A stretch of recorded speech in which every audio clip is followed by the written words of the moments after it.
Na entrevista do dia com Maria Lídia Flandoli, os limites da lei no combate à corrupção. Entrevisto o jurista e professor Walter Maierovitch, ex-desembargador no Tribunal de Justiça de São Paulo. Muito obrigada por estar conosco. Quero começar com a renúncia de Eduardo Cunha, que nos surpreendeu a todos, né? Ele negou tantas vezes que palavras como renúncia, covardia, etc., não estavam no repertório verbal dele e finalmente aconteceu. Mas eu quero saber sobre a situação dele, que é réu em tantas ações e que tem foro privilegiado por ser parlamentar no Supremo. Entretanto, deixando a presidência da Câmara, todos os procedimentos contra ele serão julgados pela segunda turma, um colegiado de 5 ministros dos 11 do Supremo. Essa mudança, ao invés de ser julgado em plenário como ele seria, agora numa segunda turma, tem que significado? Beneficia ou traz prejuízos para Eduardo Cunha? Não traz prejuízo algum. O que aconteceu foi que, após um mensalão que demorou muito, o Supremo resolveu fazer alterações para ter maior agilidade. Então, são 11 ministros. O presidente continua sem atuar em turmas julgadoras e atua no plenário só. Então, 5 e 5, 10 são 2 turmas. E a segunda turma está preventa. Por quê? Porque apreciou, em primeiro lugar, um caso da Lava Jato. E o caso Cunha diz respeito à Lava Jato. Então, só vai ocorrer, inicialmente, isto. Então, o fato de ter menos ministros faz diferença? Não vai fazer diferença, porque vai entrar uma grande discussão do Supremo. Todos lembram do tal de embargos infringentes.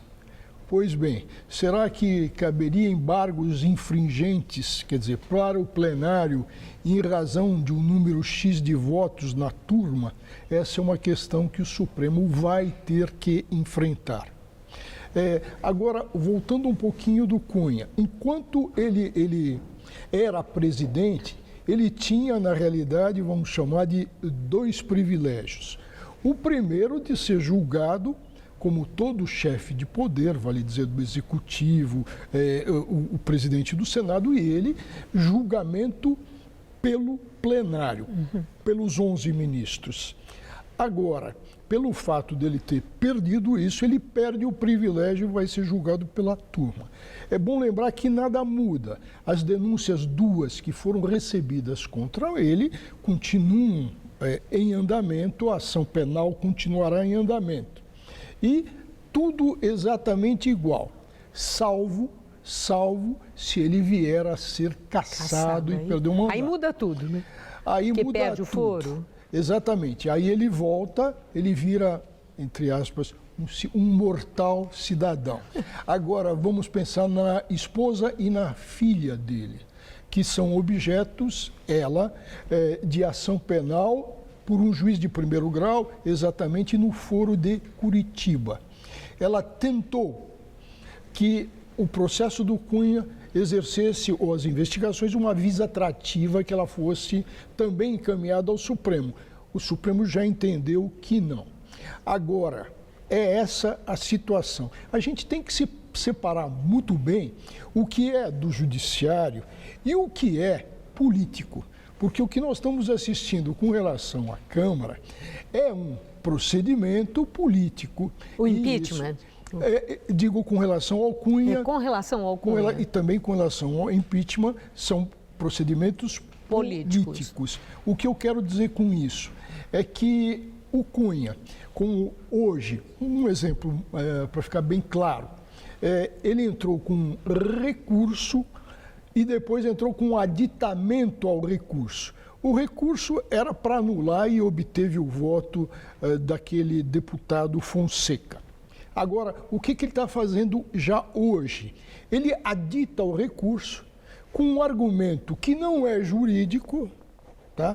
Uma peça que não tem nada de jurídico, é evidentemente uma peça humorística, em que ele diz que ele foi lá atrás, no Conselho de Ética, onde se deu o sinal verde para a cassação, ele era presidente. Agora ele não é mais deputado. Como se mentira, que é o que ele está sendo acusado, dependesse da situação de ser ou não presidente. Então, há necessidade de a gente separar bem o que é jurídico e o que diz respeito ao Poder Judiciário daquilo que é da Câmara ou do Senado e que tem um substrato político dominante. Bom, ele quer ganhar tempo, né? E está usando das artimanhas que possam possibilitar empurrar com a barriga os processos dele, inclusive esse da cassação. Mas tem uma outra questão, que é a reação do doutor ex-ministro José Eduardo Cardoso, que defende Dilma Rousseff. Ele acha que aquela peça lida ontem por Eduardo Cunha deve ser anexada à defesa de Dilma e que pode muito ajudar Dilma, porque coincide com a tese que ele defende, que o processo de impeachment ele aconteceu em função de um ato pessoal por vingança de Eduardo Cunha. E isso reforça a tese do desvio de poder e vingança.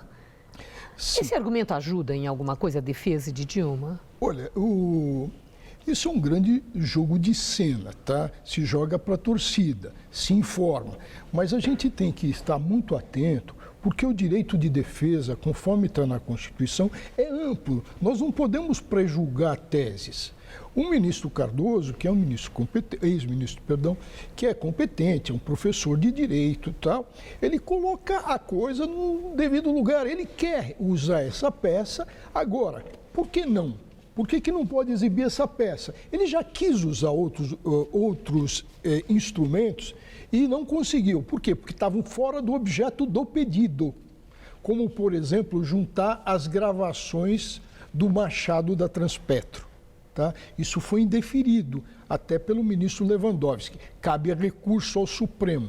Mas com relação a essa colocação que ele faz, da colocação do Cunha, onde o Cunha fala especificamente, ele se autoelogia, dizendo que ele foi o grande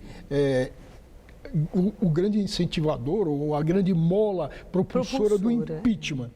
Agora, dentro de um contexto, eu acho que da ampla defesa, pouca coisa pode ser indeferida. Quer dizer, vai ser de pouca serventia isso. Agora, cabe o que nós estamos já aspas, careca de saber é que ali é um julgamento político. Esse resultado não vai mudar com discurso ou sem discurso do Cunha. Mas a ampla defesa eu acho fundamental. Bom, a última questão, rapidamente, o senhor vê indicadores, sinais de avanços em mecanismos para o esvaziamento da Lava Jato? Vejo e com muita preocupação. E vejo uma falta de legitimidade do presidente do Senado, Renan Calheiros, que está atolado em investigações, em querer montar mecanismo para, de alguma forma, inibir a atividade da polícia, inibir a atividade do Ministério Público e comprometer a independência da magistratura. Porque essa nova legislação de projeto velho, que é de 2009, na realidade vem má hora e vem para fazer pressão.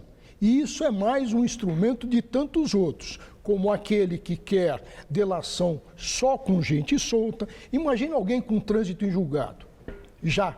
E que queira, então tem que tirar ele da cadeia. Então tem uma série de instrumentos e também aquela fita é bem clara no sentido de que... A gravação de que se está preparando o quê? Legislações ad personam, não no interesse público, mas no interesse de pessoas. Qual seja a sociedade em que se manter muito atenta, né, no sentido dessas ações subrepetícias, quer dizer, já nem tão subrepetícias para esse esvaziamento da Lava Jato. Eu agradeço muito a sua entrevista. Muito obrigada, uma boa noite. Boa noite. Gamberini.